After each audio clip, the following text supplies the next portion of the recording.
Yung pagdating po kaya sa voting threshold, napapag-usapan kaya ngayon? Hindi. Medyo klaro na yung Merrimont, no, yung voting threshold na yan, na 16. It was affirmed by the presiding officer and was not appealed by any member of the senator judges. So, it stands. The ruling stands for the meantime. So, kaya hindi na issue sa kanila yan. Kasi nga, klaro na nung unang araw pa lang. At yun naman yung posisyon ng presiding officer na para hindi na siya maging bulong-bulong or maging pending issue or sword of Damocles sa ulo ng mga senator judges at ng mga parties. Alam na nila yung terms of engagement sa umpisa pa lang.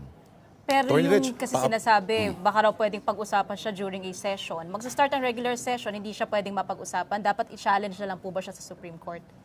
I think it's not the plenary who will have to decide on that because that is a function of the impeachment court and it has already decided on that as an impeachment court. Ang siguro yung pag-uusapan sa plenary ay yung panukala ni Senator Judge Cayetano na mag-participate yung other senator judges na wala dito katulad ni Senator Judge Marcoleta at Senator Judge Estrada. So I think yun yung kailangan nilang pag-usapan sa plenary kapag nag-resume na yung session, kung paano nila gagawin yon na para hingin yung permiso ng Sandigang Bayan na payagan yung ganon. Kung magkakasundo sila na ganon nga yung dapat gawin, na payagan na mag-observe yung mga dalawang senator judge na nawawala.